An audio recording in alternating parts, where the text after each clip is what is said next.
In the UK, your main rival, we all know, was Frank Warren, who had this guy contracting dates before Sky removed it. In America, obviously, a lot more promoters, Lou, Richard, Top Rank, Al, Golden Boy, etc., etc. So the competition is more fiery out there. Yeah. I mean, don't forget the competition when I came into the UK market was Hennessy Sports, Hatton Promotions, Frank Maloney, Frank Warren. No, they weren't about then. So yeah, it was. But don't forget, Sky had 4 promoters when I come in: Frank Warren, Matchroom, Hatton Promotions, Frank Maloney, and I took all their slots. So that didn't go down very well. But again, in America, it's not. I'm not naive enough to think, watch me, I'm going to stroll in and just get 12 dates and stuff like that. We're a very powerful business, a powerful organisation, who I believe can do really well in America. I know we'll be a success, but can we dominate the market? It is 1,000,000% my intention to dominate the American market, because that's what I'm about. That's I'm competitive. I don't want to go to America and be a small fish. I want to be a big fish. I don't know if I can do it. Again, I wouldn't back against me, but we'll see. And I'm not looking to upset anyone. Richard, Lou. I mean, Lou's lost his marbles, right? You know what I mean? But I have no problem working with Lou. But he just says things, and I think, wow, you're a real bitchy, you are, mate.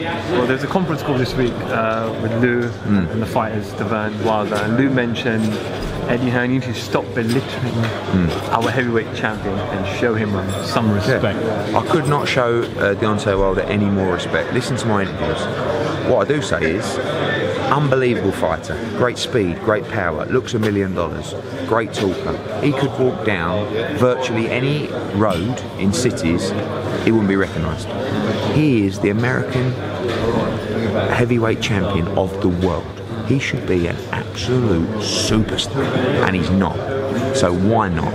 That's what I'm talking about. And Lou thinks that's a directive at Lou Dibella, because he hasn't got a profile in America. I'm not digging out Lou Dibella. That might just be a problem with American boxing. Look at Anthony Joshua. You come out of Macy's on Times Square, boom, it's Anthony Joshua in a big Under Armour advert. Under Armour, Lucozade, Beats by Dre. Tell me Deontay Wilder's commercial partners. They don't exist. That's why. Because the difference in commercial value of the two fighters is astronomical. But I really like Deontay Wilder. I think he's a great fighter. It's nothing to do with disrespect. And they think that by me offering Dillian Whyte is disrespectful because I'm saying beat him and then we might give you Joshua. No, I'm just trying to build the Joshua fight. I'm trying to make great fights. I'm trying to pay fighters as much money as possible. And that's what I'd be doing in Whyte Wilder. If he believes he's as good as he says he is, he can't lose to Dillian Whyte. So take the fight for a lot of money, build the Joshua fight. What's the offer that you made, official offer that you made? The original, I don't talk about offers. That came out in the media, $3 million plus US TV, probably $4 million, right? He says he wants $7 million. I mean, again, I know the number. This is my job. My dad's a chartered accountant. One thing he's instilled in me from day dot: know your figures. I know my figures for that show virtually to 10% of what the pay-per-view might be. It's not there. If I paid him $7 million, maybe I lose $2 or $3 million on the show. No, thank you. I love my boxing. I love making great fights. I run a business. So we know what's there. We know what's in the pot. And $4 million for Deontay Wilder, it's a lot of money. Then I hear people like his advisor saying, oh well, he'd only leave with 1.5 million because of tax. Hey, what are these people? Do not advise me on my tax, please.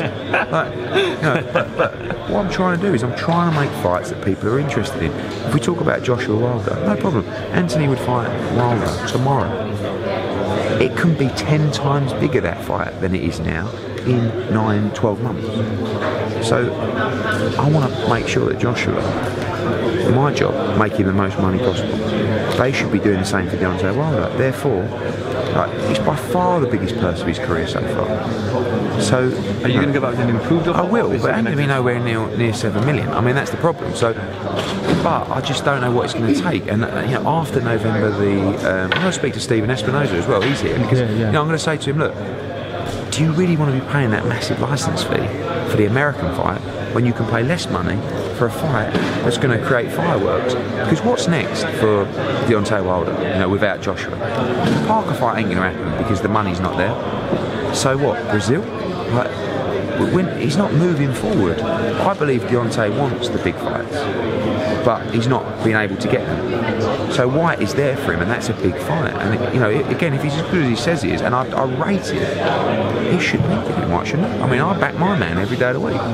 But Deontay can have a rematch clause, make the money twice if he loses. When would you like him to make that? February the 3rd at the O2 Arena. And Joshua out again when? Probably March. Yeah, I mean, we'll box abroad in 2018. It's just a case of when and